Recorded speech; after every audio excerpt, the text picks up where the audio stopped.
And we're live. Welcome to Earful of Dirt, the Major League Rugby podcast. Thank you so much for joining us.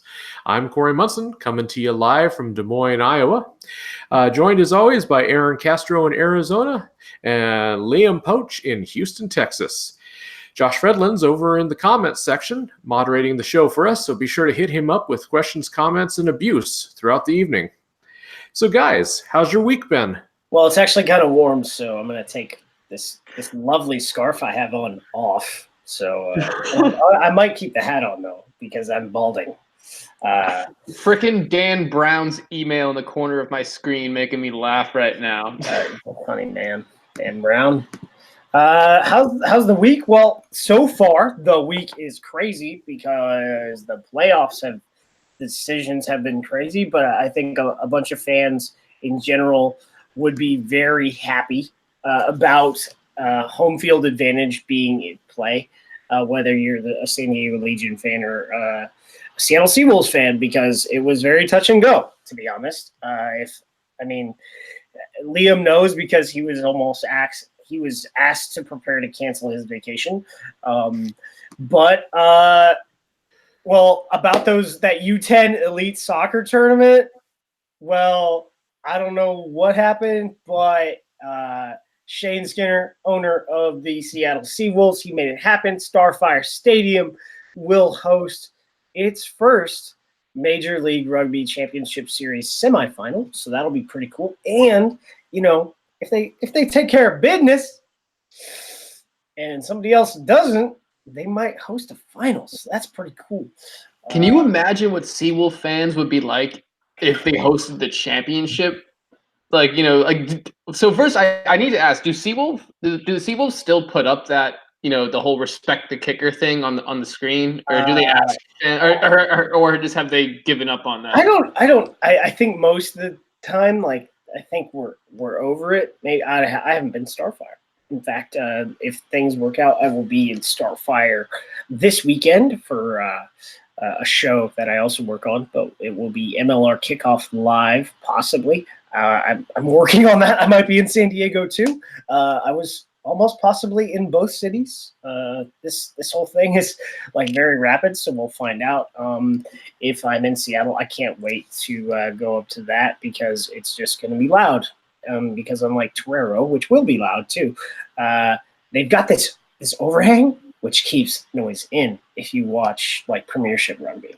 Something about Seattle and the architecture of their stadiums just makes shit loud. It's smart. I mean, I wouldn't say necessarily the noise affects kickers too much. I mean, people I think noise, making noise for a kicker, that says you. I mean, not to get into that debate, but that says you actually respect him because you're trying to make it as difficult as possible. But kickers like pitchers. If anyone's ever, this is a great baseball reference. If anyone's ever watched For the Love of the Game, Kevin Costner goes inside his head when he's pitching. It's a clear mechanism. So that's probably what goes through a guy like Sam Windsor's head, who takes too long to kick. That's another thing in Major League Rugby and in rugby in general. You got 90 seconds. What's up with y'all taking all 90 seconds? Come on, man. Let's keep the ball in play. What do you mean? What's with taking all 90 seconds, dude? Have you ever tried to catch your breath after a 20+ phase drive? Well, also, trying to kill the clock. Well, if it's 20+ phases, you ain't got no fly half doing 20+ phases. You know what I'm saying? Does this count as a long tangent that people can drink to, or because it was rugby related that it? I don't know. Yeah, who knows? At this point, we're moving into championship season. Do we need a reason to drink? I don't think so. I think we'll talk about it later, but so the Sabercats were the first team to let go of their coach. The Austin Elite let go of their staff middle of last week. I don't think that really changed anything for them. They always play. We'll talk about how they play. And as of today, 4 o'clock Pacific time. No, 3 o'clock Pacific time. 3:02 to be exact. It was tweeted out and posted on the Facebookie that Dave Williams has been fired. Well, it didn't say fired. It said is leaving the organization for immediate effect. So that is the euphemism in English, in the English people, when they fire their coach in rugby. For immediate effect, blank leaves the organization. So he will be leaving the organization. So we'll talk about we'll pundit some of that on the back end of the show. But yeah, so that's sort of how everything's been going in Major League Rugby for me, at least. Holy crap! Liam, you got anything?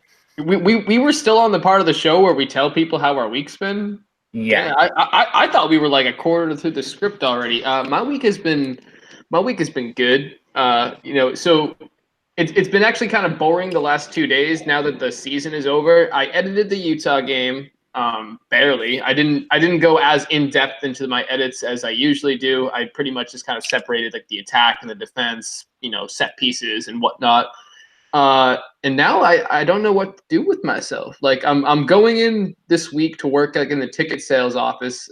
But other than that though, like I've gotten so used to working at home and just constantly watching and like editing rugby and stuff like that. I just don't know what it's going to be like to have to go back into the office again consistently.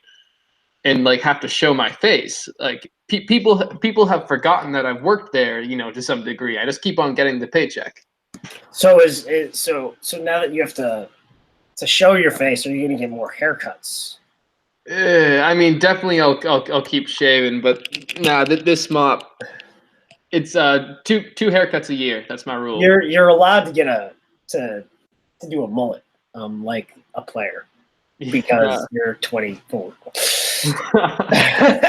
Well, tell you what, if I end up playing sevens for the Lions this summer, yeah, I'll consider the mullet. I'm like never playing sevens again. Like, sorry, I'm too old. Well, I'm not. Well, maybe I don't know. I'm not as old as Corey is, but my slender frame and speed pretty much makes it so that everybody just assumes that I play sevens. I'm just like, there was a reason why I started doing triathlon in the off season. That's because if I was gonna work, I'd rather do other work than sevens. And it got me hit by a car because I was cycling. So there's that. Yep, there's no cars on the rugby pitch, Aaron. So I hope you learned your lesson about exercising. Oh man. So yeah. All of the injuries I've ever had in my gosh darn life have been from sports, and that's what doing active stuff gets you injured. Your couch that's why it's never a mistake, did guys. Like that to you. So I suppose maybe I should tell everybody a little about the show before we get too far into it, huh? Oh, why not? For those of you new to the podcast, we do this each and every Monday night. We discuss news, rumors, and everything Major League Rugby, which is the United States Professional Rugby Union. It's a chance for us to look at the issues, hear from the league, players, and team leadership, and check in with our friends from across the U.S. rugby scene. Aaron, I know you kind of already gave us a preview of what's up tonight, so quickly, just take us through what we got coming. So the Sabercats finished 4-1 under Paul Emmerich. We'll talk about their 2 games that they had this week. They went 3-0 in 8 days, 9 days maybe. Toronto is in, but so is New York. So that was an interesting result in which I will talk a lot of trash against Liam because I think he was wrong. San Diego clinches the top seed. New Orleans goes home, but really, really good season for them overall. Seattle gets their home match, defeating the Austin Elite by 12 points, but it really was not that close. And then coaching changes wrap up, which we'll hit and sort of expound upon at the end of the show. All right. So, first up, we have the Age of Emmerich possibly coming to a close, possibly moving into a second season. We don't know. But right now, things are – the Sabercats finished out this season. If there was one team that was getting my vote for Team of the Week this week, it was definitely the Sabercats just because of how well they finished and how they just did not give up this season. So hats off to the SaberCats. They beat Glendale in Houston, 32-17. That was the Wednesday night game. And then on Saturday, they played at Utah and won that one 31-27. So heck yeah. Mm-hmm. Liam, let's do some celebrating, man. Tell us about it. Yeah, so winning streak. Thank you very much. So way to go to Paul Emmerich. I'm really happy that Paul was able to, get this 3-1 record going down the stretch. And like Aaron said, we or 4-1 record down the stretch. And like Aaron said, we went 3-0 in the span of like 9 days. It was really hard on the guys, especially during training. We took some days off of training, just knowing that we were kind of at a point where we were either going to execute properly or we weren't. We had kind of gained all like the physical prowess that we were going to get. It was all about classroom work at that point. So heading into the final game with Utah, there was definitely a lot more rest in the week leading up to it, but just as much mental reps as you would expect for any other game. So in terms of the actual play on the field, first half, I thought the Cats did really well offensively. They were moving the ball pretty good. They were able to get it out to their playmakers, especially Malachi Esdale and Joshua Beatty, who each had a great game. I'll get to that a little bit more later. But I was most impressed with the performance in the set piece. And again, I'll say more about that in a second. Speaking of second, the Warriors made this a goddamn game in the second half. And it was mainly through ball retention. They cut down on penalties, and they've learned that they shouldn't be so eager to go to the line out because Houston was operating really well in that facet. So instead, they kind of played the quick ball. They tried to get it out to their playmakers, like Vani Colo, who is just a line break threat every time he touches the ball. The only thing is, though, they let up way too many points in the first half. So all of that progress they made in the second, it just wasn't enough when Houston was able to get that final try by Sam Windsor, via Sam Windsor. Whoa. There's one reason why they lost this game, okay? Just say it so I can say it later. Say what? What, the Drake curse? Was Drake somewhere at Zion's Bank Stadium that I wasn't aware of? I guess I'll get to that on my piece. Continue. Yeah, there's a lot of reasons why I think they lost that I can't say on the air. If you want to take a closer look, though, at what prevented Utah from finishing on a high note, I'm sure Aaron has some other takes on that. They only had an 85% mock in the lineouts and 40% in the scrum. Mock Wahlberg? Oh. So 40% mark in the scrum, even going up against a powerhouse forward pack like Houston, that's a pretty bad metric. I don't want to say the word mark anymore.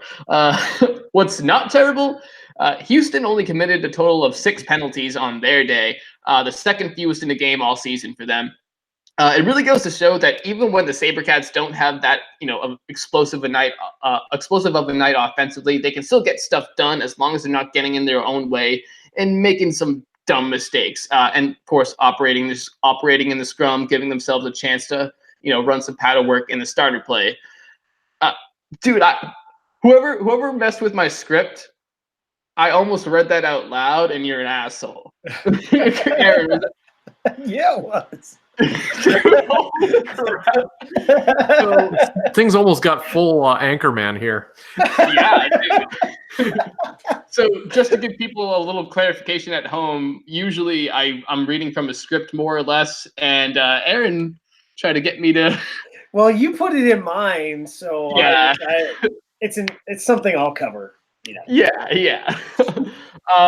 Trying to get through this game now. In terms of production, Houston just barely outgained Utah on the ground, 600 meters to 548. Malachi Esdale, as I mentioned before, he led the SaberCats with 106 total meters and a try, while Vani Colo for the Utah Warriors led them with 91. Overall, I love the way the Cats finished out the season. We ended up looking like the team that we should have been all along, which is a squad that wins on physicality, ball control, and splash plays out of the set piece. And set piece is definitely where I thought we showed the most improvement. We've always been good in the scrum, but once we really started to get aggressive in the lineout towards the latter half of the season, teams realized that they kind of had to keep the ball in hand, and rather than trying to beat us, out of these platforms where they would be able to run track on us. I'm really proud of the way the SaberCats finished out this season, and big ups to Paul Emmerich, and big ups to Matt Trouville with the behind the back pass to end the damn career. Big ups to the skipper. Trouville definitely tried to be like Doug Flutie and kick, a conversion, and he shanked it. So there's that. I thought all Australians could kick. Supposedly, he has kicked in test matches before, because apparently he needed to do it one time. So they're like, okay, we know you can kick, man. And then it was ugly. Someone should put the video of that on his little, those electronic photo frames that have shit photos pass through. Well, that video should come up every 10th photo or something. It would be rather funny if someone pranked that in. But it's funny. So when I was editing the game, I clipped out the behind the back pass that, and I made a GIF out of it and put it up on the team's website for viewing footage. But what people might not remember is that after that pass, Matt kind of fell towards the camera comically, both of his hands up going, oh! And when you GIF it, when you make it repeat, it's just the most hilarious thing ever. It makes him seem like a klutz, and Matt Trouville is not a klutz. So, getting into this game, I guess let's take a step back and talk about Glendale. So Glendale came out, started out really physical. I kind of thought it was going to be a game, and about 10 minutes in, they just fell apart. They put up a lot of meters, as they normally do. The turnover rate was insipidous. It was rather disgusting. And it just destroyed what they were going to do. So perhaps, that's one of the many reasons why they made a coaching change. I really thought that may have been an interesting game, but it was really a track meet that was one-sided because of the handling errors and turnovers by the Raptors that has plagued their season. Moving on to the Utah game, when I think about it, it comes down to discipline. They were truly in this game until Arawa Elkington allowed a cheap and cheeky move by Connor Murphy to get to him. Scott Green blew a penalty, and Connor, instead of leaving the ball behind like a good person, decided to kill some clock and take the ball away with him, because the Utah Warriors were definitely going to do a quick tap and go, and that didn't allow him to do it, and they got into a little bit of a scuffle. Yellow card, perfectly got it, but I definitely don't think that the SaberCats should have been rewarded with the possession, because there was still a response, if that makes sense, from the SaberCats to that foul play. So, however, that sort of spelled the end, because they lost Elkington, and then they really didn't have much. That just deflated them, which shows you that they don't have those response systems to deal with that when they're, have a shot. And what does that mean? It means that SaberCats can have some cheeky moves, because every scrum half does that. Don't get me wrong. I was gonna say, I'm not saying that Connor is the only person to ever do that in Major League Rugby. I'm pretty sure I see that happen at least twice a game by every single side when a penalty's been blown. The difference here is that a yellow card was awarded because someone decided to get into a scuffle. Like I said, yellow card, don't even care. That was the right call. But I don't think that the SaberCats should have been awarded the possession for impeding the flow of play. That's my opinion. I don't think that would actually be correct with the laws, but that's just me. Basically, Utah in the second half of the season fully improved, playing tough, but still not able to complete the task at hand, whether it's because their fitness falls off or their discipline falls off. Mostly played away to the strengths of the Sabercats, which they knew they needed to do, which is what they did against the Seawolves and got that draw. Kind of weird match for the Sabercats. No try scored by a forward. Interesting. Showcased how dynamic their backs are rather than how powerful the pack was, even though the pack was definitely still powerful when it came to the set piece. And something different and something we really haven't gotten to see all season just because of the way the play has shifted and putting players in position to take over at times. You saw this really with Esdale, with Mike Sell. Like it was really fun. Turnovers, and this is probably why you're just screwed with towards the end of the season, because teams just start tightening up and they play either more disciplined or they're far and away just the best team and they can deal with it. Turnovers pretty even, 14-15. Where it got stupid was infringements was 12-6. So we've sort of talked about this. Unless you're San Diego, you really can't deal with having more than 4 or 5 infringements higher than the team you're playing. And if you double your total infringements, so penalty plus 1 conceded free kick was 11 penalties and 1 conceded free kick by the Warriors. It just deflates whatever you're trying to do, and it stopped their ability to get any traction, especially even before Elkington got that yellow card, but definitely afterwards. There you go. All right. So next up we had, kind of in between the two games there, we had Toronto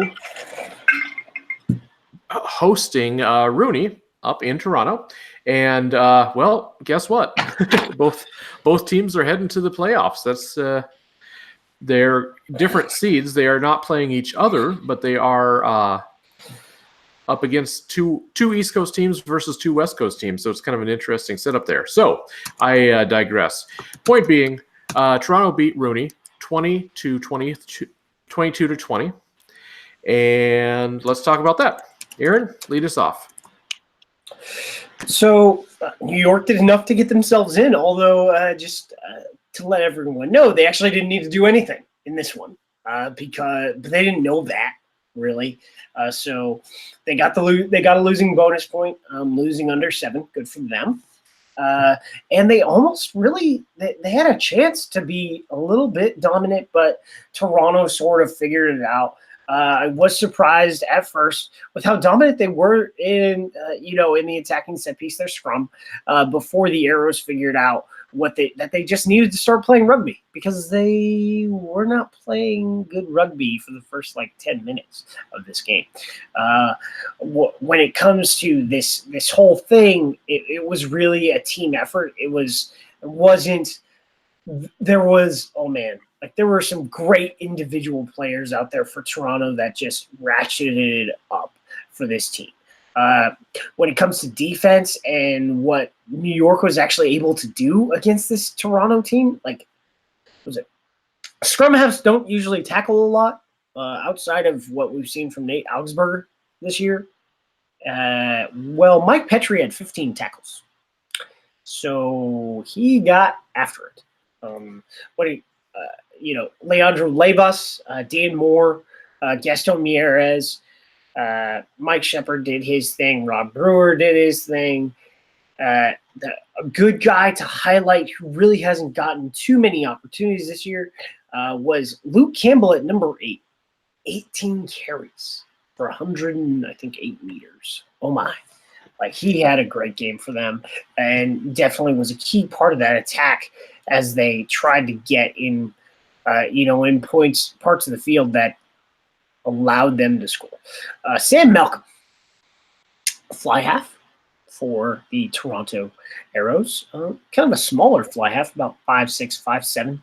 One of the few non-Canadians on the team too. Yeah, he's from New Zealand. New Zealand. He's a damn killer. He called his shot just like Babe Ruth. I always have these baseballisms, but and they had penalty advantage. So if he had missed the kick, it would have gone back to them, and they probably would have kicked for a line out and definitely possibly mauled in for a try. And so they were in position. They were about where he called it. He was about like 10, 15 meters out. I want to know how they set it, and he just at an angle he slotted it, and they go up. It was 19-20 at that moment, and they go up 22-20 on the New York side, and then they win their restart, and they basically just run it out very conservatively, pod on pod. And sometimes that's a bad idea, but it was enough time to where they didn't have to really gain many meters, and they kicked it out and they won, and got themselves the third seed. Looking up front, Toronto's set piece was solid. New York's less so, especially with in the lineout. But you can't give up a single scrum or lineout against Toronto, or they will beat you up. And New York conceded some scrums, and they definitely conceded some lineouts, and their lineouts were also really messed up throughout this one. Penalties to turnovers, I always like to look at this, as you saw earlier tonight. For Toronto, in Toronto's favor, 7-10, 11-14, 7-10 in penalties, and 11-14 in turnovers. So they held on to the ball, and they were more disciplined. And I think of the playoff teams, Toronto is the most disciplined team in the league this year, which is really different from last season. You had basically the most penalized teams in the league making to the playoffs. But I think, everyone's sort of middling except for San Diego. Even Seattle has really cleaned up their penalty count this year. Mm-hmm. So, as much as it pains me to say this, I just want to say thank God New York got in and not NOLA. Boo that man.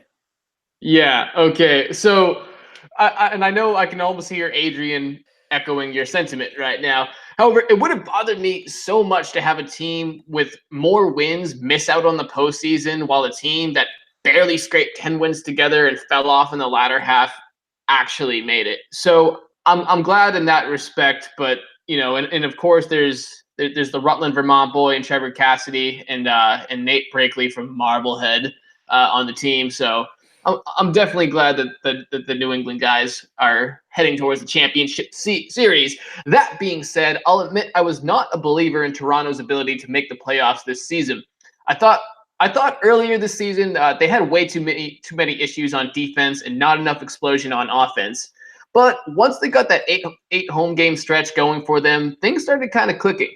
And while they may not have been the most entertaining team in MLR, and they're Canadian, what do you expect? I mean, Alan Thicke is a celebrity over there. They were definitely an efficient team.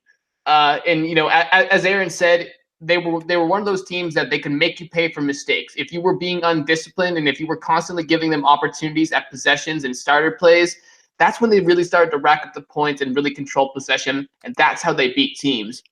In the head-to-head for this game, Toronto came out on top with a 56% of total possession to go along with a 51% mark in territory, all that while racking up a pretty respectable 5.2 meters per pass. Meanwhile, New York, lucky enough to secure that losing bonus point thanks to the 2-point margin in the final score, on the day, they managed a pretty good 6 meters per pass and a quick ball rate of 66%, which is something I think they should continue in terms of how quickly they get the ball out of the breakdown, especially when you have strikers like Hal Marsh and Connor Wallace-Sims on the outside who could absolutely turn on the burners and really punish teams if you can get that ball out to them quickly enough and beat the defensive shifts. However, some numbers they need to improve upon before heading into the playoffs is within the set piece, where they managed only a 67% win rate in the lineout and a pretty good 90% mark in the scrum. However, that's definitely going to need to shore up before they play a team like Seattle, San Diego, or San Diego. New York needs to get better on offense. They have a defense that can work you to death. There's not a whole lot of push to go with a shove, if you know what I'm saying. If it's kind of like NOLA, where NOLA could rack up points on a team. They could score 30, 40 points in a game, but they were allowing 40, 50 points in a game in the games that they lost. So, like I said, not a whole lot of push to go with that shove. Toronto, like I said, pretty well balanced team, and I think they're going to be competitive in this championship series. But outside of like Dan Moore and Levias, I'm not really seeing a whole lot of explosion on this team that can overcome a team like Seattle or San Diego with the players that they have. So Toronto, they'll be competitive, but I don't see them hoisting the shield anytime soon this year in 2019. I think and you may or may not agree with me on this. I think Toronto and New York are very similar in that they're very lunch pail type teams. It's about everyone getting a lot of work in, especially up front in the forwards, whether it's Rob Brewer or Morgan Mitchell, or from their locks with the likes of Mike Shepard, similar to how Nate Brakely and Matt Houston and the butcher himself, Dylan Fawcett, go to work. It's about, getting hard meters. And I wouldn't say they've played nearly as conservative of a game plan as New York has at times. But it's very lunch paily, if that makes any sense to anyone out there. Lunch paily. I mean, I did once compare Toronto's logo to the logo of a summer camp. So I used to bring a lunch pail to summer camp. So yeah, I see it. So I'm still saying that, by the way, that Toronto, you guys should have kept the whole Ontario logos get up. You guys have the most bland vanilla uniforms. Bring back the gold in that uniform. Actually, you know what? That's pretty on par with Canadian entertainment. So actually, no, yeah, by all means. Well, I like their color scheme. I just wish they kept that gold. I like the shift to the blue they're using, but I like that. See, I really liked the old arrow symbol because it made me think of Star Trek, and Star Trek makes me happy. You know what doesn't make me happy when I Are you ready for the Picard movie? I am cautiously optimistic because Patrick Stewart is effing amazing at basically everything he does. But a bad script can also ruin a character, so who knows? Game of Thrones. Exactly. Star Wars. Yeah. And the people. I will defend TLJ to the freaking death of me, and I swear to God, I'll come through this screen. That one sucked too. All right, so back to rugby. We also had San Diego facing off against NOLA, and this one was the repeat, and this one pretty much wrapped up NOLA's fall from grace, I guess.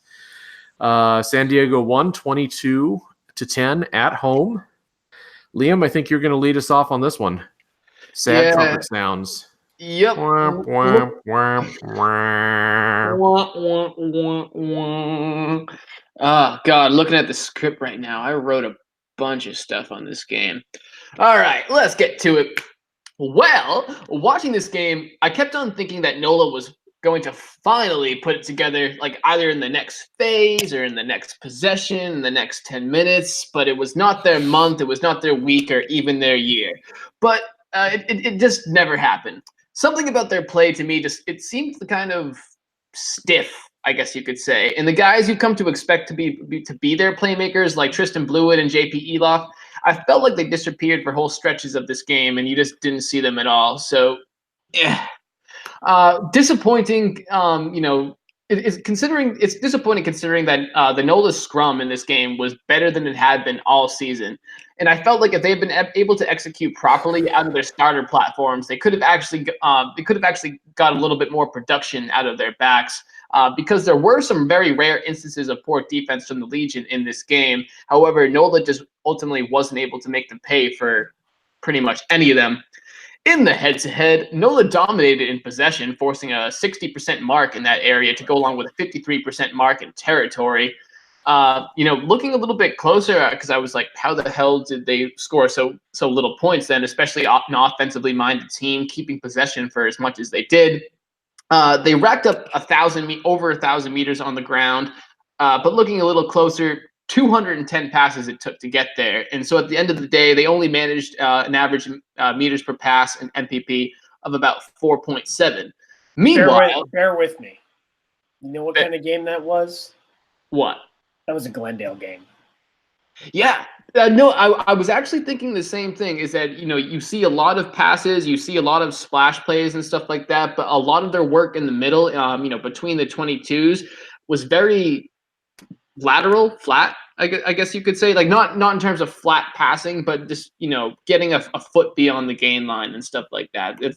That's one, that's how you wear your guys down, and two, that's how you just open yourself up for mistakes, because the higher and higher volume of passes you have, the more it's just simple math. The more likely of a chance you're going to make a turnover mistake. On more about the Legion, when you talk about them, you have to talk about defense. Actually, before we talk about the Legion's defense, I want to talk a little bit more about their offense, because it would be remiss of me to forget about that. You need to applaud their efficiency. So only 501 total yards on the attack, but less than 100 passes all game. I think it was only about 91. That gave them a final MPP rating of about 5.5 meters per pass, and only one line break for them all day, while NOLA had 6. So when I say efficiency, everybody was getting involved and everybody was putting up production. While it might not have been flashy, it definitely got stuff done. Now, to talk about that Legion defense, though, and what the defense did in this game is they forced not 1, not 2, not 3, not 4, not 5, but 6 breakdown steals. And Mr. JP232 had 2 of them. 2 is not that significant of a number, but when it comes to something like this, yeah, the dude was all over the field, both offensively and defensively, and he's a huge reason why San Diego was as successful in this game as they were. Basically, it just seemed to me like NOLA, during every one of those breakdown steals, it was like, the pill was like that pie on the window and all the Little Rascals shorts, and San Diego was just Spanky taking the pie. Overall, the scene out of JP232 Spanky Men of Honor. I stole pie. I stole pie. I stole pie. Wait, actually, hold on a second. Who would be Spanky on the Legion? Would it be JP or would it be Patty? Spanky? Oh, that's Patty Ryan. Sure. Definitely. Sure. Then JP can be Alfalfa or something like that. Still a main character. No, you know who Alfalfa is? Who? Nate Augsburger. Like that tall, gangly guy, Yeah, I got you. Yeah. So.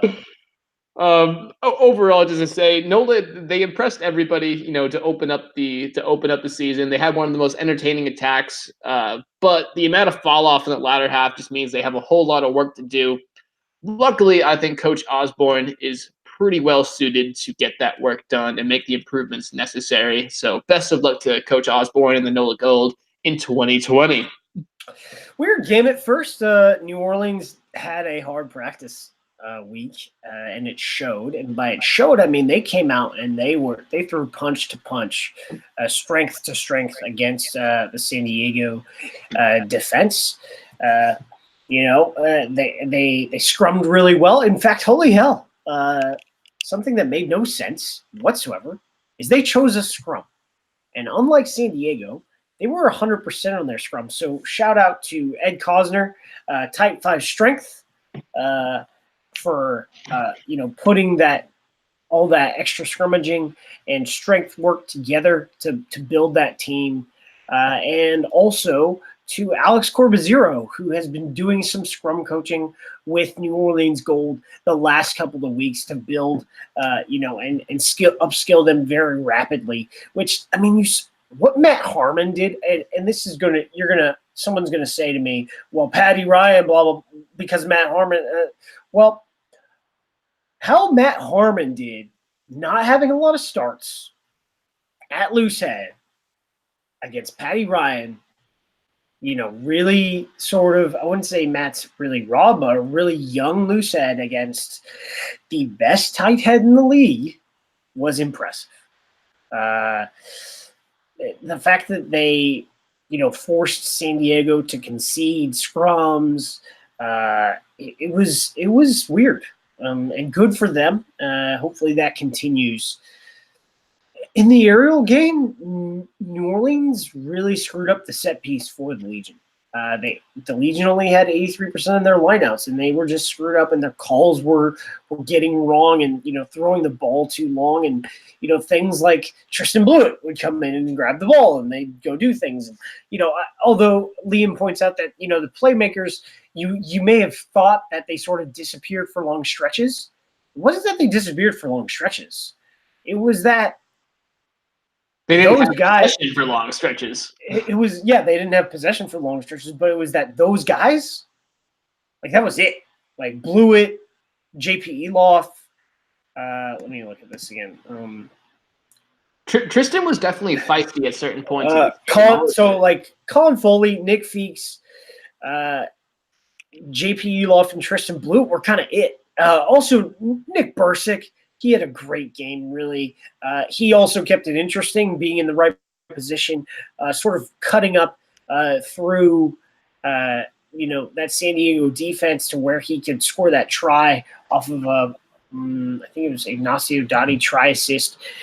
Really good to see him play. His beer game is good, I tell you what. But outside of those guys, and yes, that is a lot of meters made. Just Feeks, Foley, Blewett, and JP Eloff, I think together is just short. No, it's over 500 meters made. So that, those guys had great games in a vacuum. But, they had line breaks. You talked about, here's the difference between line breaks. So what did San Diego get on their line break? Their one line break. They got a try. Josh Furno. People are going to be complaining about these new signings by the San Diego Legion being in the last game, but quit your whinging. Furno was signed. Both Tamilau did not play. There's a reason, but that has nothing to do with his contract not being approved by the league in time, because there was a competition deadline that was a month ago. So that means pretty much anyone could have, signed someone up to, so it's week 19, so week 15 was when the competition committee instituted that deadline. Will it shift for next year? It's very likely that it will shift further forward into the season rather than being so late. But Furno, his contract was signed a while ago.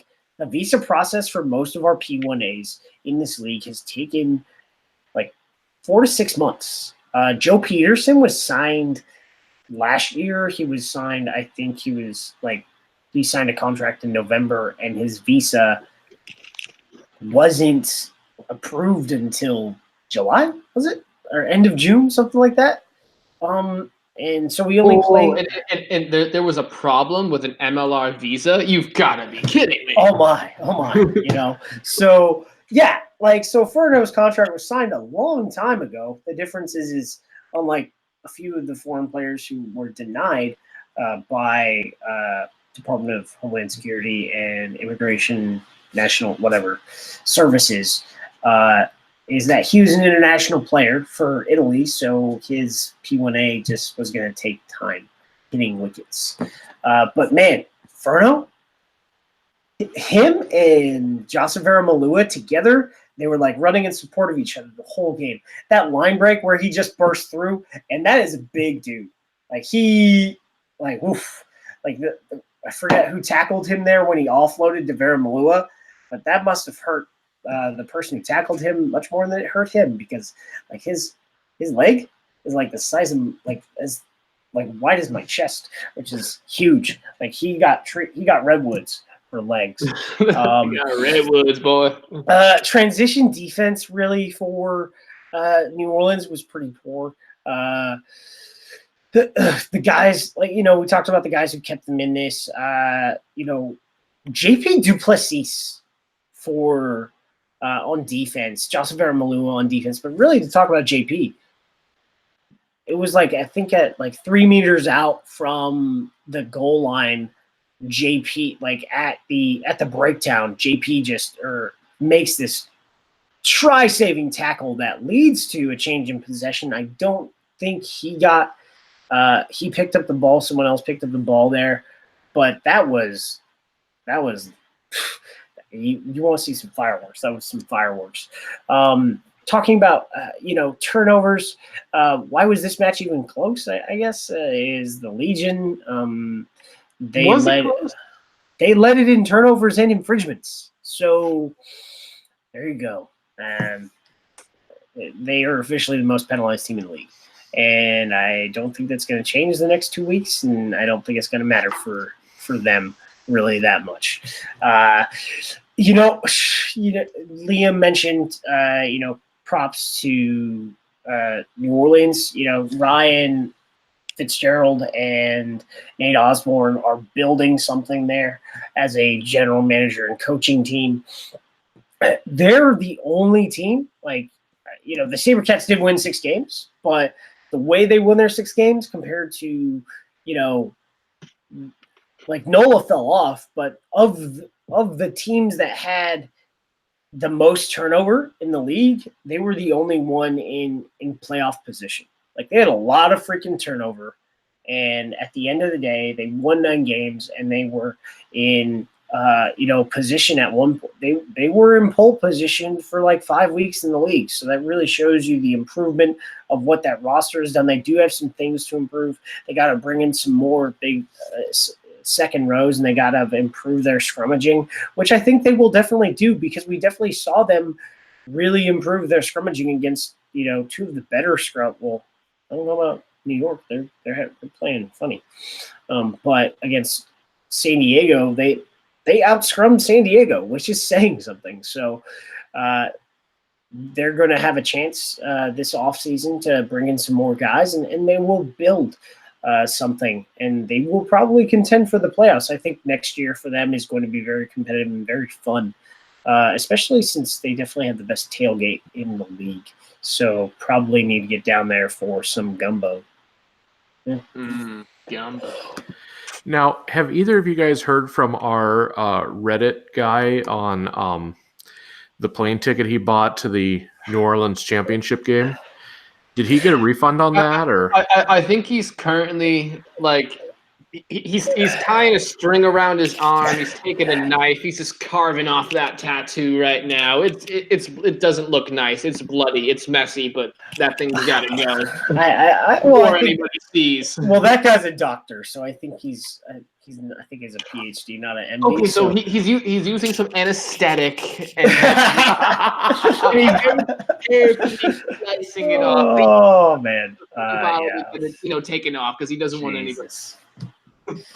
What a fall. So the last game of the weekend was Austin traveling up to Seattle. And I'll tell you, this one, I mean, it wasn't close, but it was closer than I think I thought it was going to be. So good on Austin for at least putting some points on the board.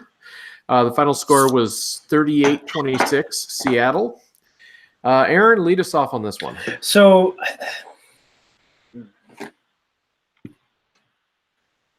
put that back on, Seawolves, right? Props where props is due. They won a game this week. So do I really need to talk about this? All right. So Austin, they did what Austin do, which is make everyone play like crap. They live up to that city motto. They keep it weird. They play good defense, key moments, and they do athletic things to score. This time it was really all in the back end, so they validated their time. We used to say in the Army, are we validating our time right now? And when it came to staying later in the day, and sometimes you have to validate your time, and that's really what some of those scores were. First 10 minutes they played very hard and they made it very weird. They scored first, and then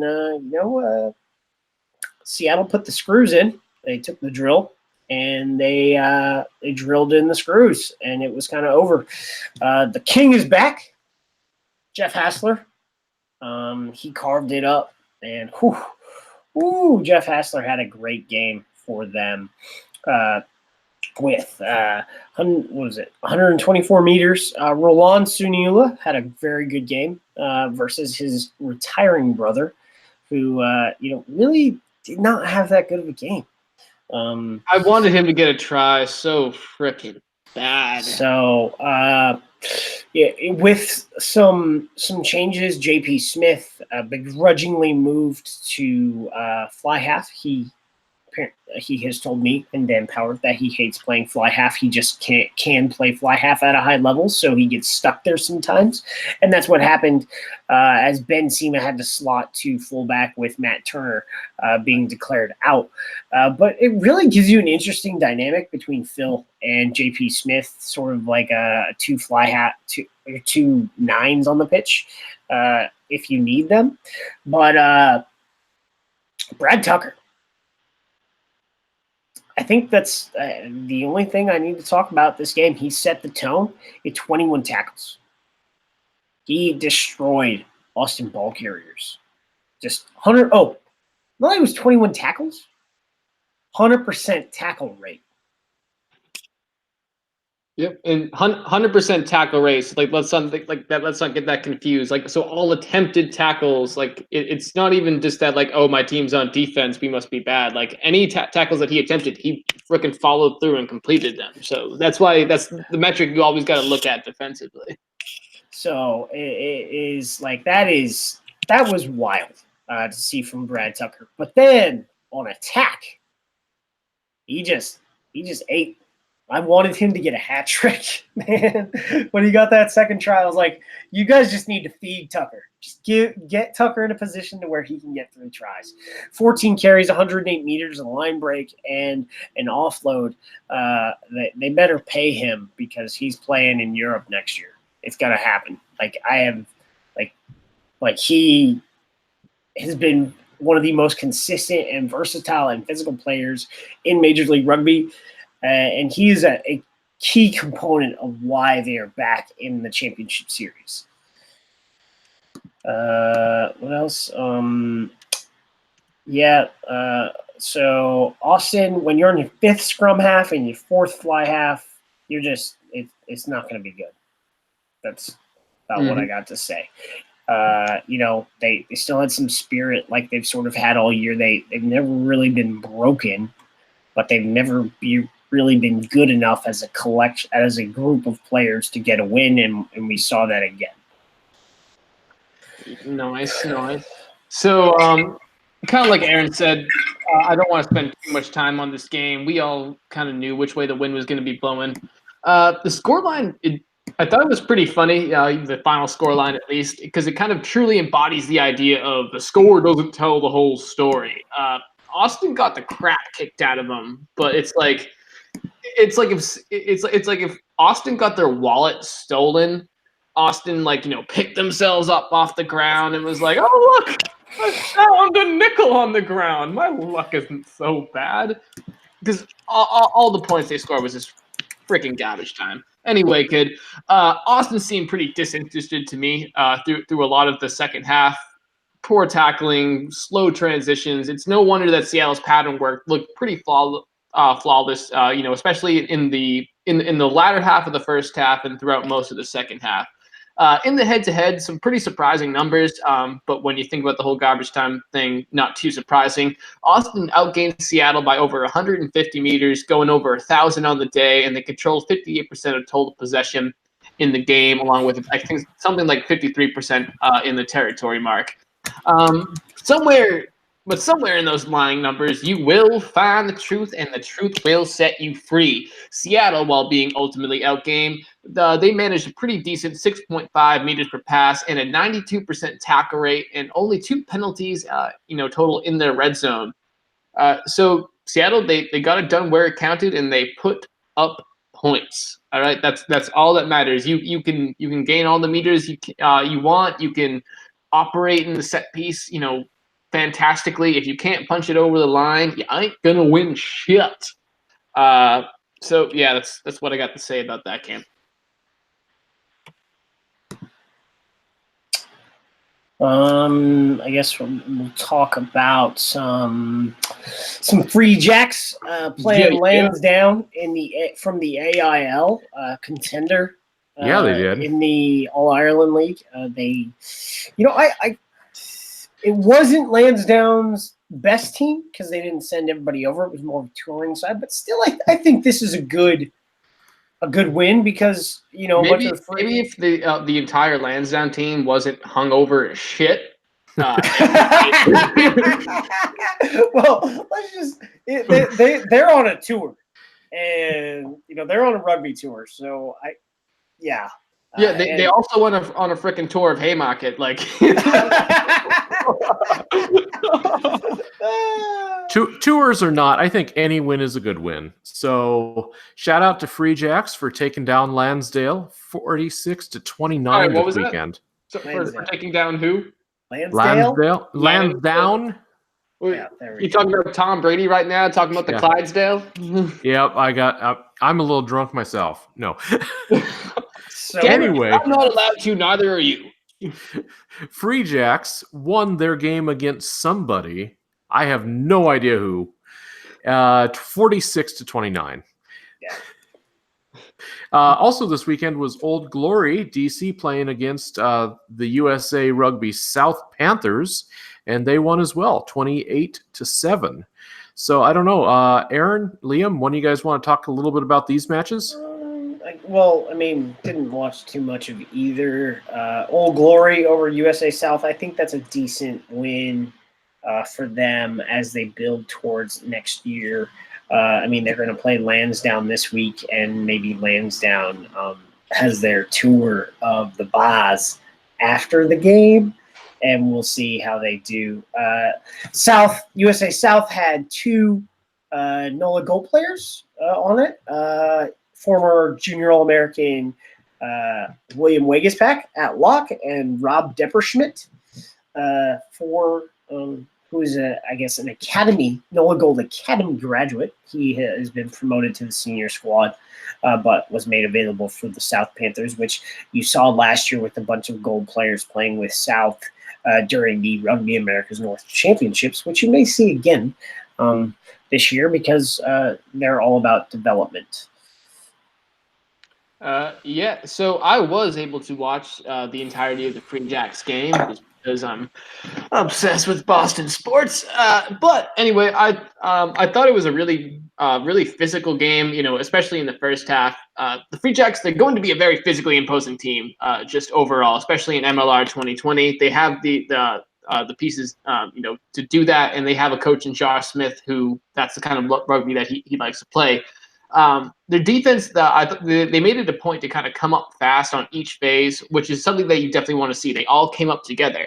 Unfortunately, that kind of hurt them in a few instances, especially in the first half. They would come up a little bit too quickly. They would leave way too big of gaps on the outside. And, Lansdowne, they had the line speed in the first half to really beat them out, to beat them out there. Obviously, Lansdowne, they tired pretty quickly from their long flight and their festivities the night before. So in the second half, their transitions weren't that fast. They were starting to slow down, just getting up from the tackle, and they weren't contesting in the breakdown at all. It was kind of more of just like that tired, I'll put my shoulder to you to show that I'm rucking, but I'm not actually rucking. That saw a lot of that in the second half. So the Jacks were kind of able to work some pattern work, get everybody involved. And that's kind of why the score was the way it was. People to highlight from this game. Hear these names now. Remember them. Write them down because MLR 2020, they're going to be lighting it up. Danny Collins and Christian Adams. Danny Collins, usually out of the fullback. I believe he was at the 11 or 12 position. I think he was at the 11 position today or over the weekend. And he absolutely tore it up. When he gets to the outside, he's a very physical runner, but he's also very fast, and he's going to make you commit more than one person to tackling him. Same thing with Christian Adams. He's just a big dude. And and he's one of those guys that you're going to have to commit more than one person to tackling him, and he can work not just on the outside, but he can also work as a forward and be pretty effective, in that regard. Good luck beating this scrum overall in MLR 2020. I don't think, obviously there's going to be the growing pains, but I think you're wishing upon a star right now, dude. You're wishing upon a star. And the Bruins fucking lost. Okay. Yeah, no, not wishing upon a star. This team is absolutely built. There's going to be more signings coming later this offseason out of Ireland and out of other clubs in Europe. Make sure to check back to Earful of Dirt for that news. And and Josh Smith is one of the best coaches, if not the best coach in the country. So, and I will die on that goddamn hill. All right. Well, I guess we'll see what happens. And Liam, if you pass away from making these claims, we'll miss you. Oh. So I'd like to spend a couple minutes, guys, and kind of look at, as we head into postseason and in between seasons, coaching changes. What we know right now, of course, at the end of the season is a good time to hand out those pink slips. And I know we've had some changes already. Of course, led off by Houston, Justin Fitzpatrick leaving Houston.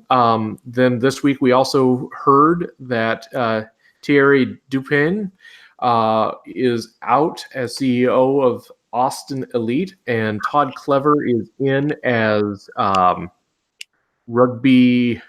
Director of Rugby. Director of Rugby, thank you.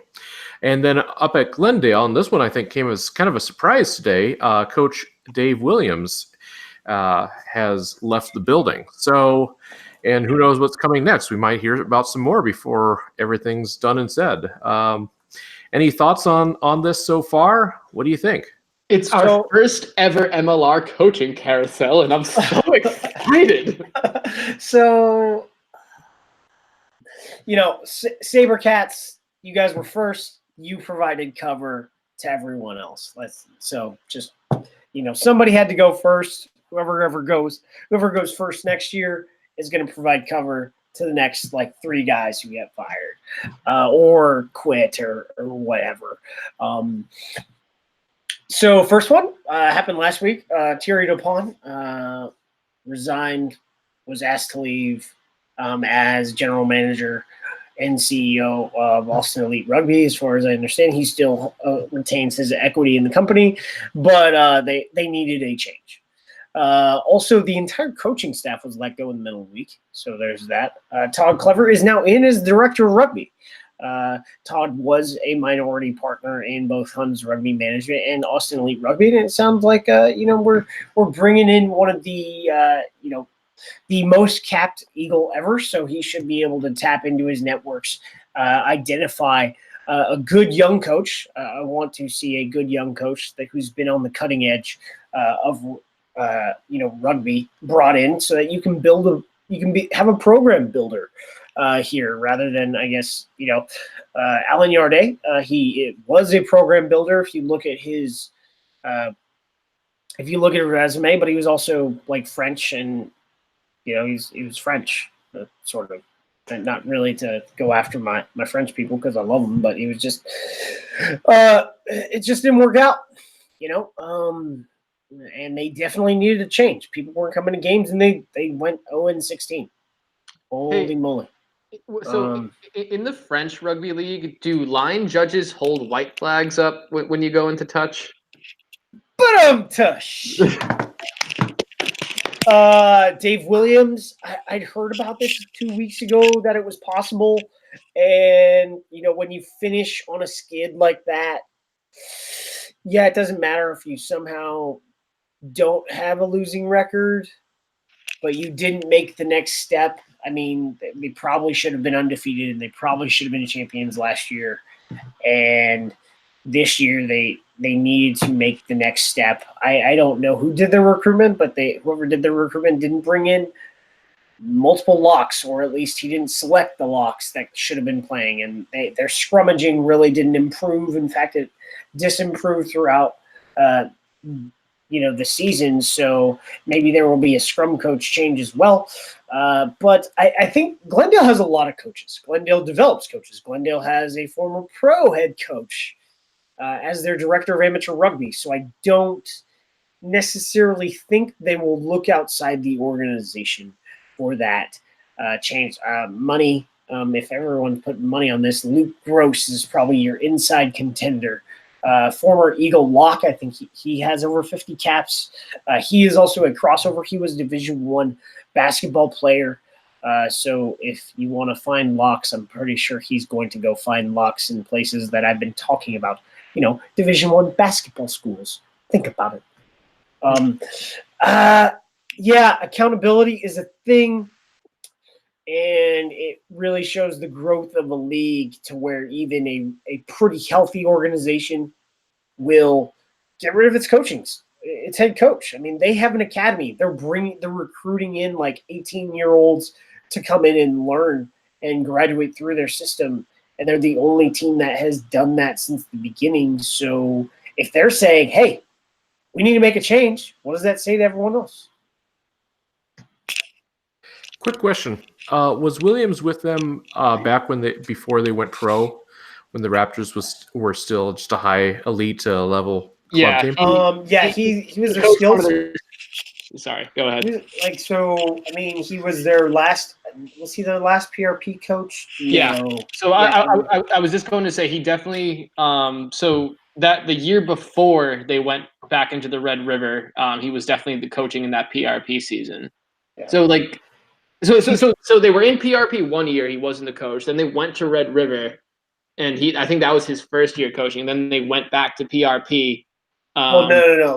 Luke Gross was head coach for the Red River season last year. So it was like 3 years ago. When he took over for Snyman, who I don't know him at all. I just know that he was their coach before Dave Williams. He was the associate head coach of the Denver Pro team and was a skills coach and played for the Glendale team for a long time. So, I mean, he was a Glendale guy through and through. If they're willing to get rid of a Glendale man through and through and look elsewhere, it says a lot about that organization and move forward. So, Liam, did you have any thoughts on this topic? Nah, I mean, I wasn't entirely surprised on the developments, but Aaron kind of covered all the facets surrounding them. So, all right. Well, in that case, let's get to one of my favorite things. Let's figure out how bad we did on our predictions. I wasn't here last week, so y'all started this forest fire. Yeah, absolutely. Well, so our guesses last week were provided by Craig, who filled in for Liam. So in Liam's place, I'll go ahead and read Craig's results along with our own there, Aaron. So first game of the week was Wednesday night, and that was Raptors at Houston. And we had Aaron had Houston by 4, Craig had Houston by 1, and I had Glendale by 5. So I was full on wrong. Man, I was hoping I made that pick correctly. Oh, no, wait, not that pick. Did I make the other one correctly? That's the question. Where's? No, second, you did not. Damn it. So the second game, I made it right on Super Brew, though. Well, that's good. That's where it really counts. So second game was Houston at Utah. And that one, Aaron had Utah by 3, Craig had Utah by 5, and I had Houston by 10. So, yay me. Yeah, dude. Thank you, Corey. You finally showed some faith in the SaberCats. Yeah, I did. Well, I didn't give him any faith against Glendale, so I guess 50% faith. So basically, I'm Catholic. No, you're Episcopalian. Oh, there you go. As a very wise man once said to me, I would be an atheist, but I don't have enough faith. That makes a lot of sense, actually. Mm-hmm. All right, so Sunday we had Rooney at Toronto, And we all picked Toronto on that one, wisely so. Aaron, you had Toronto by 5. Craig had Toronto by 6. And I had Toronto by 3. Ooh, almost, Corey. Almost. So close. Then we had NOLA at San Diego. And we all picked San Diego on this one as well. So, Aaron, you had San Diego by 10. Craig had him by 7. And I had San Diego by 3. The final score there was 10-22 San Diego. And the last game of the weekend was Austin Elite at Seattle. That was 38-26. Aaron, you had Seattle by 15. Craig had Seattle by 14, and I had Seattle by 10. So, yeah, we were all within range on that one. Pretty close. So, yeah, not bad this weekend. Not bad at all. Where we at the end of the season, I guess, Aaron, you can do your final standings wrap up. For traditionalists, the points didn't matter. How about that? Yeah, thank God. That's why I said I was happy that NOLA didn't get into the freaking playoffs. So I can understand that. I feel you on that. With the number 1 seed at 12-3-1, 61 table points is San Diego Legion. With the second seed, 11-4-1, with 58 points is Seattle Seawolves. At 11-5 with 57 points is Toronto Arrows, and in fourth place, 11-5 with 54 table points is Rugby United New York. And fifth place, 9-7, 53 table points, New Orleans Gold. At 7-2, 43 points, number 6, Glendale Raptors. At 6-10-0 is with 30 table points is the Houston SaberCats. With 21 table points at 2-12-2 is the Utah Warriors in 8th place, and the undefeated 0-16 over. The Hugh Jacksoning is complete. They did get a bonus point in this game from a try bonus point, so they went from 4 to 5 table points in this one. So I guess good for them. But for a long time they had a better point differential than the SaberCats. They definitely don't anymore. Minus 217. The worst defense in the league. Officially official. There you go. Any word on if Austin has received their wooden dug yet? I think it's going to stay in the hands of Bob Boberson, but I think he's going to do what his presentation. If he's listening, he'll do like the paint and color scheme. I think that's what he was figuring out last week, and he will paint it and he will post about it on Twitter and probably Reddit. And he may just tell us that we're all idiots and he'll actually send it to him. I don't know. The wooden frickin' dunk. So Bob, if you're listening, here I'm going to say this. If you would like to, you are welcome to come on the show and present it digitally to Austin, and we'll host you for that. So you just jump right on, you let us know, and we would love to host the presentation of the Doug. All right. Semifinals. Who's ready for a Super Sunday? Super Sunday Part 2. I am. No, I actually realized I'm going to be flying back to frickin' Boston on Sunday. Sucks to suck. Yeah, but I'm flying JetBlue, and guess what JetBlue has for free on those planes, baby? CBS Sports Network. Wi-Fi? Oh, yeah. I was going to say Wi-Fi, but yeah. I don't know. I'm just... That'd be dope if they have CBS Sports Network, but yeah, no. So yeah, I'll probably be watching on a plane, drinking $9 Jack and Cokes. All right.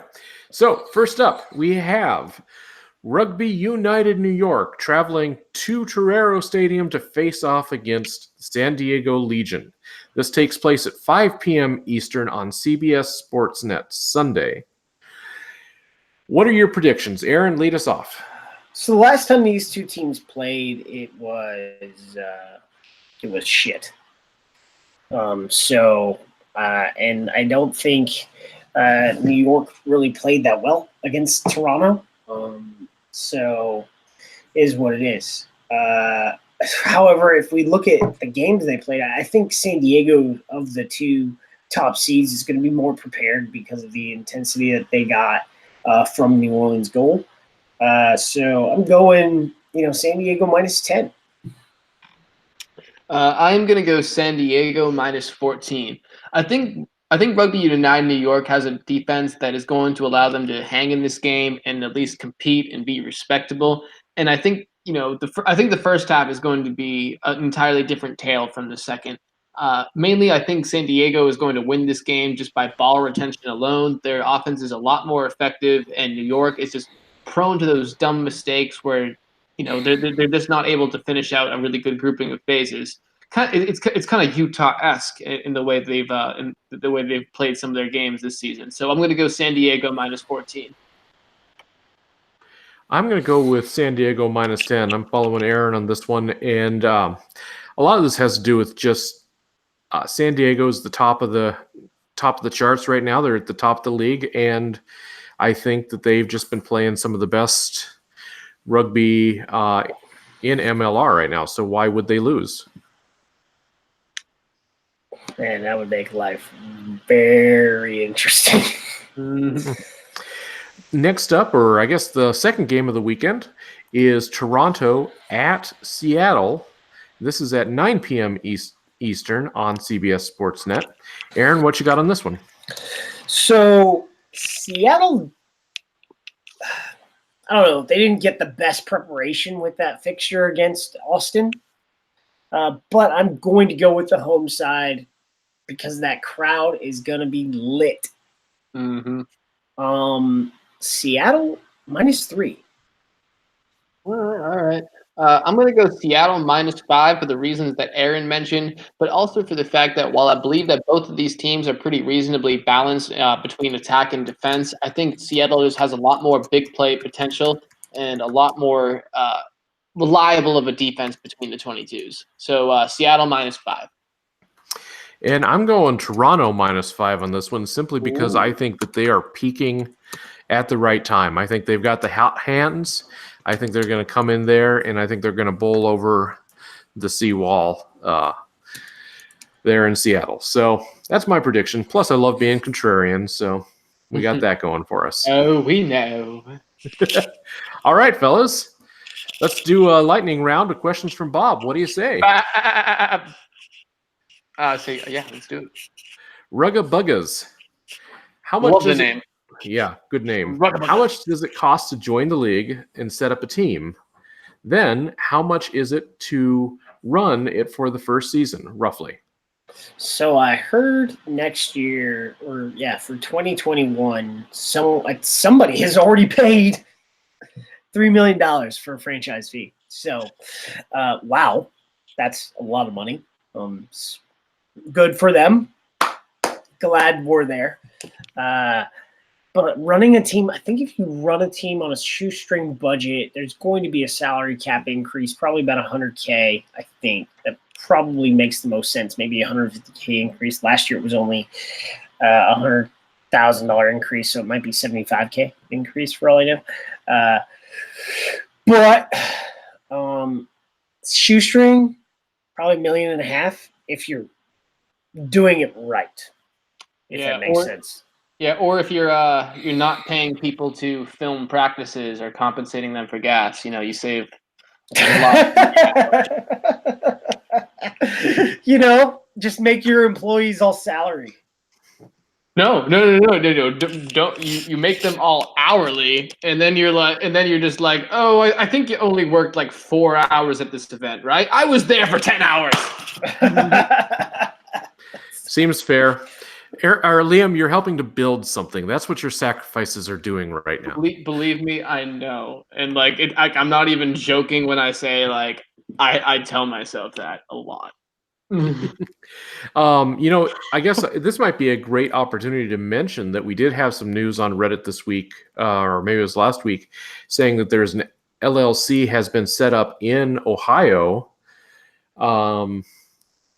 for potentially an Ohio team. So speaking of how much does it cost, we don't have those exact numbers, but there is already activity talking about 2021 and into the future of MLR. So that's kind of a... And in Ohio, after the first season of PRO, the Ohio Machine, one of the professional lacrosse teams there, they were originally going to do like a joint venture on a new stadium with the Ohio Aviators, but then the wooden Doug and that's whole story, that whole thing happened. But basically, the Ohio Machine ended up with their own stadium that they now share with like a bunch of high school teams and shit like that. So there's already, the venue space is there for a team to come to Ohio. What will Tiger Rugby's absence, in that whole thing do to the state? I don't know, but yeah, that'd be cool. Well, Paul Holmes ain't moving; he's just working. In Georgia right now. So we'll find out. If I know that he was working with someone. He was working with an investment group in Ohio, so it may be, I wouldn't call it a Tiger split, but I would call it like regular Tiger that operates all year becomes like 3-month Tiger, and Paul Holmes eventually, works as director of rugby for an Ohio team. That might happen, but it ain't happening next year. You see, he's playing both sides so that he always comes out on top. There you go. Right? Good for Paul. I feel like so many of the jokes on this, if you're not engaged with at least a few, facets of pop culture, you're just like, what the hell are these jokes? Well, this is a show that was literally founded off of Reddit, so I think we kind of know who our audience is, Liam. True. Very true. All right, next up, SD Yeti. MLR coaching vacancies is the topic at hand. Seems like there's quite a few openings between new teams and recent leavings, firings. Where are these coaches going to come from? Does it seem possible for some of the current assistant coaches to be moved up? So there's definitely a possibility, at least in one team, about an assistant coach getting moved up. However, I can't comment on that officially.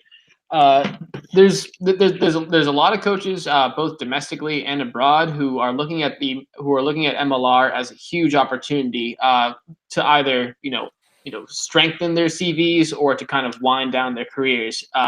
The people who are looking to strengthen their CVs are more so the domestic coaches here in the United States who kind of want to grow their pedigree, as well as some of the younger coaches over in Europe. But I've personally talked to two people now who have coached in Europe in their earlier years. Now in their later years, they're trying to make the jump to Major League Rugby. So there's a lot of places where somebody who's qualified to be a head coach in the United States can come from, even if they're not qualified to be a head coach, in a country where rugby is more predominant. Aaron? So I think that, I think you could see two assistants or two coaches that came from the structure of those teams get promoted or a tag taken off, the interim tag taken off for one of those coaches. But I think I would love to see more college coaches that are college head coaches be brought in. I would really love to see like a Josh Macy come up. Who I'm trying to think, Gavin Hickey, Justin Hickey, both of those guys really, they would be cool. Dave Clancy, the director of rugby for Chicago Lions, was at one point going to be an MLR coach because the Lions were going to be in Major League Rugby.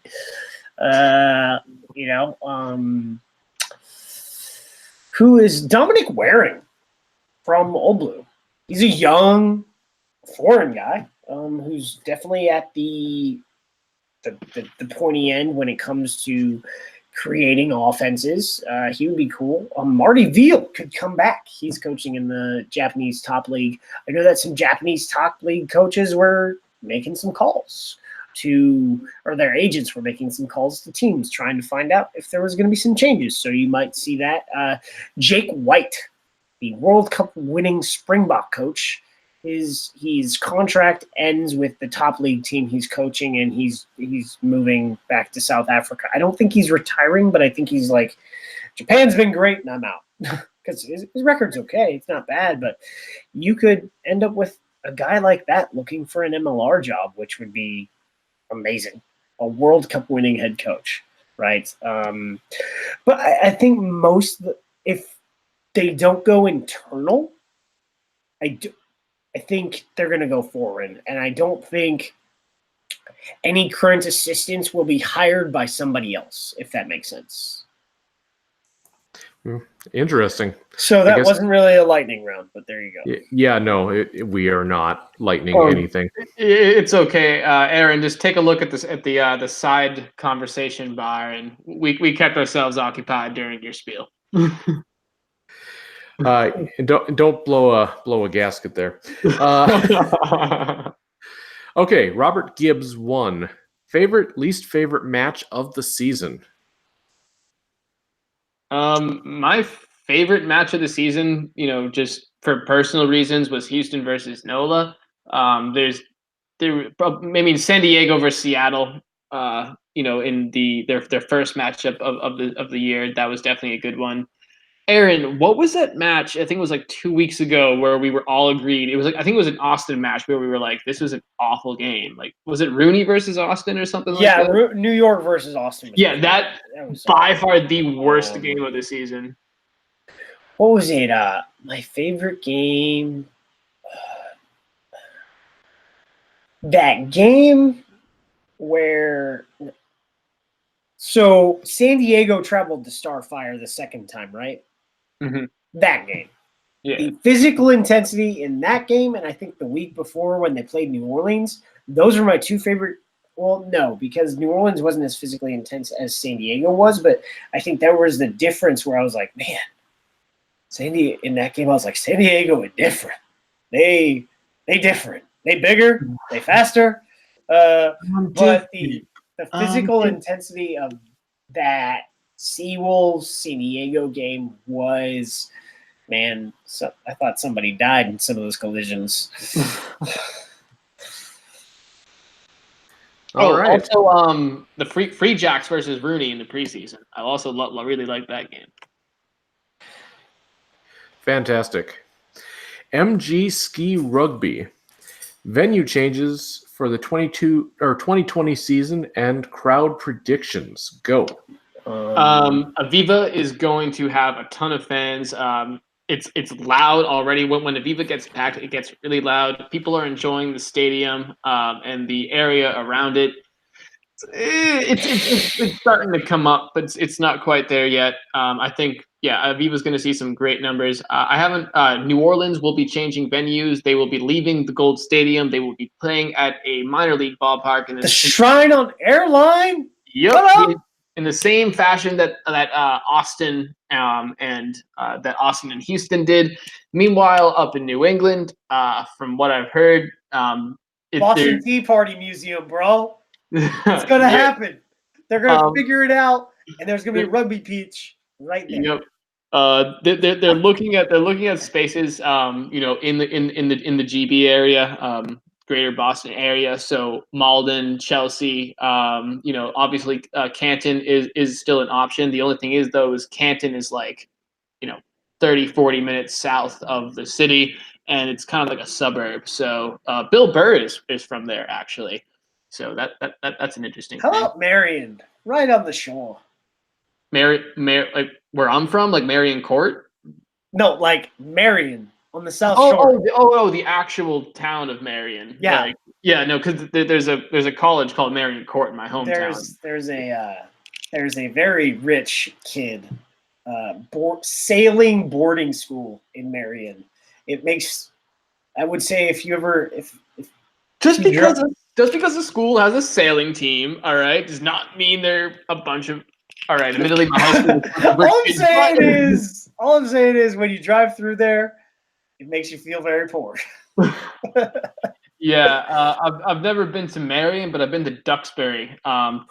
Duxbury, I mean, if it wasn't so far out of the way, that would be a great place. It's the second best lacrosse program, public school lacrosse program in the country, and they have some great fields, both turf and natural.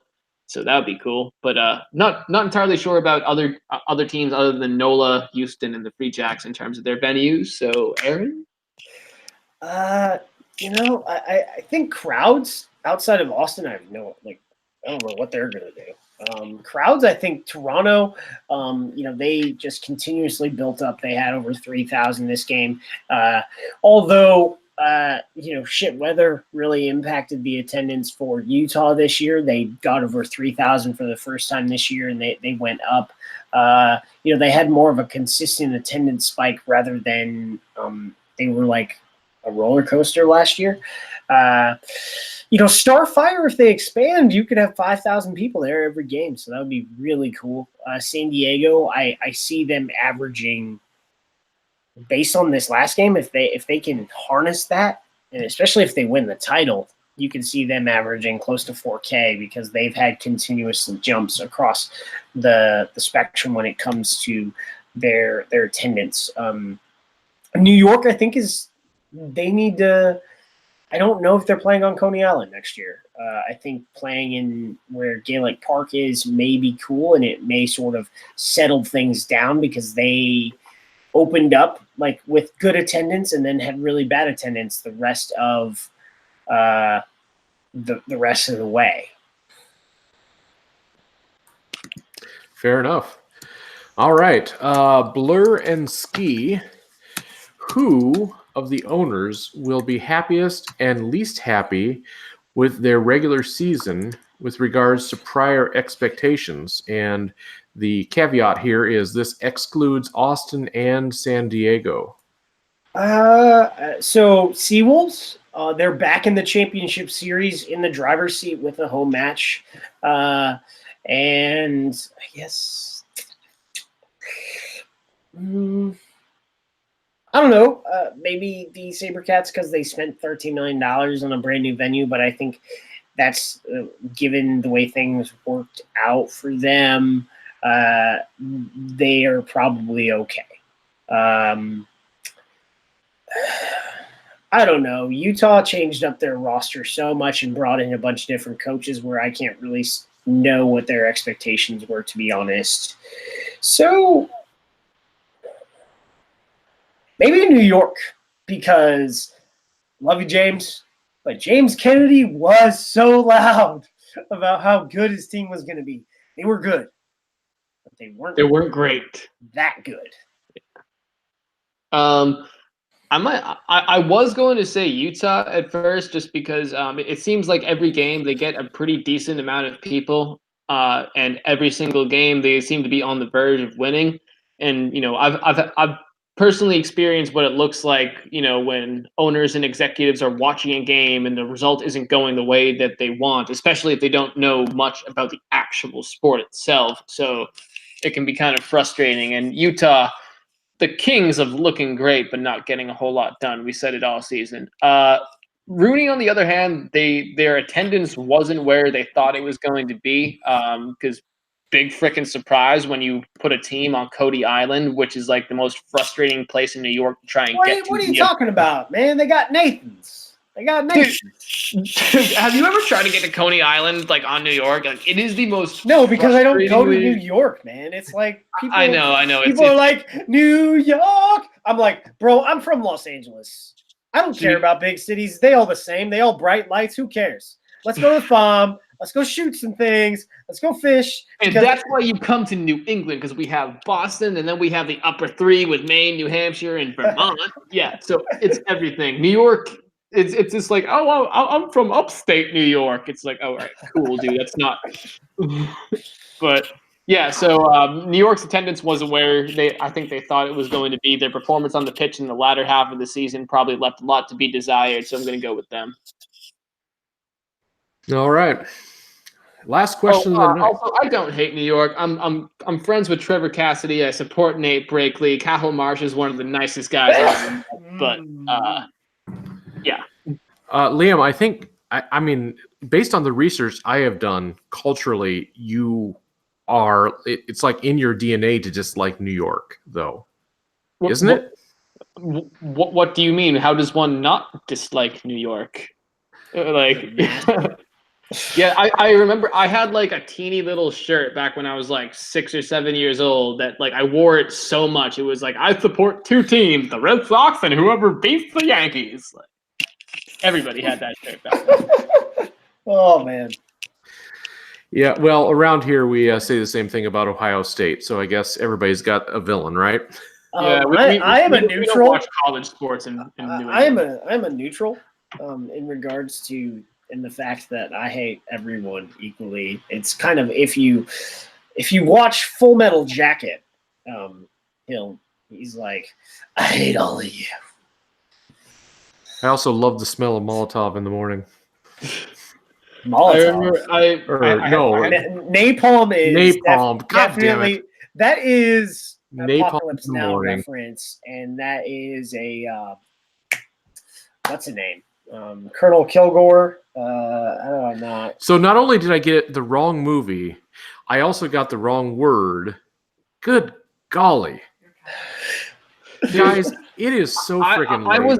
I was a literal film studies major, and I'd be embarrassed to list some of the movies that I haven't seen. So it's all good. Are we still on questions from Bab? Yeah. All right. Somehow, yeah. There's one more. Okay. Obcom. How will Rooney try to beat Legion's pressure defense? I like this question. Go. Yeah. They have to play the quick ball. They have to be able to catch San Diego out of position in much the same way that Lansdowne kind of beat the Free Jacks in the first half of their game. They forced the defense to come up. They found space on the outside as a result of that. San Diego, they're disciplined than the Free Jacks are at this point. They're able to stay effective even with their defense spread. New York just has to find a way to get them out of position and get those gaps because they do have guys like Cahill Marsh and Connor Wallace-Sims who can make them pay if they're able to find space. So yeah, they need to rack up points because their defense is fully capable of performing in this game, but they just need to fucking execute. It's not just a pressure defense; it's an umbrella defense. So they're going to challenge if you can't do fast rucks, you're going to lose at the breakdown. They just had, let's talk about fast rucks. New Orleans had a decent time being fast rucks, but they still gave up 6 breakdown steals against San Diego. So if you cannot solidify the breakdown and be fast, so if Petrie can't get up there and dig that ball out and get it out, you're going to lose it. And they are going to be very challenging, and they will go after Cahill Marsh, and they will go after Mike Petrie, making, it's within the context of the game, you just be physical, and you look at guys like Joseph Veramalua and their new guy, Josh Furno, or, Jordan Manahara and Saul Mwuching, like all those guys, like they've all gotten a bunch of breakdown steals throughout the season, so they can jackal and they can make you hurt because you have locks running at pace through the attack and stealing balls from you. So that's the kind of defense they got. So I don't see it happening. Sorry. Whoops. Well, there you go. They hate on New York this tonight. Yeah, I was gonna say I think you're kind of biased against New York, Aaron. Well, he's a San Diego fan. If New York wants to send me merch, I think San Diego has not sent me merch, bro. Do you see this? Yeah, that's. We need to make something perfectly clear with any and all team management or players listening. We are sluts for merch. You send us merch, and we will be fans of you. That's pretty much how this goes. You said merch. Yep. In fact, no, let's have a contest. Whatever team can send us the most merch is the winner. Yeah, we'll wear it on air and everything. So there you go. Our dozens of fans will be really impressed with our stuff. Darn Skippy, they will. Guys, I can't stay awake any longer, so this old man needs to go to bed. Yeah, I'm Gucci on this. So, what do you say you do the closing spiel, Corey? I'm down. Real quick note on our way out: Josh is going to be at the Old Glory DC Ontario Blues match this Sunday, so we'll have to have him on and maybe just do a quick update on how that goes. And Liam, we completely skipped the fact that you were at a tournament yourself last weekend, so remind us, and we will hit you up for some information about that in the future as well. Most definitely. Any final thoughts on the way out, fellas? So I will be in San Diego or Seattle this weekend. Apparently, I get to make the decision, so that's cool. I have jury duty on Wednesday. What the hell? Yeah. I'm strongly considering buying a bottle of wine, but I'm actually not entirely sure how late liquor stores are open in Texas. I've never tried to buy. I've pretty much only gone to bars since I've moved here because I don't drink alone. So, yeah. It's gonna have some pasta, some vino. Dude, I'm actually planning on eating pasta when we're done with this, and I'm excited. Carbs. I love carbs. Mm-hmm. All right, fellas. Well, here's closing. On our way out, please note that all opinions expressed on this broadcast are those of the hosts and guests and do not necessarily reflect the beliefs or practices of Major League Rugby teams or the league. Aaron Castro is employed by Major League Rugby, and Liam Poach is employed by the West Houston Lions and the Houston SaberCats. With that said, be sure to tune in next week. We're live each and every Monday night here on YouTube and available on your favorite favorite podcast platform each Wednesday morning. Dude. Go home, Munson, you're drunk. If you like what we do, please subscribe to our YouTube channel and our iTunes feed. Well, as long as you can, since iTunes is being shut down, but whatever. Yeah, I heard about that today. That was weird. It helps other folks find us. And be sure to share your own news, views, and abuse with us on Facebook, Twitter, and Instagram. Thank you, as always, for listening. We'll be back with all the semifinal action you can handle next Monday night. Until then, get out there and watch some rugby.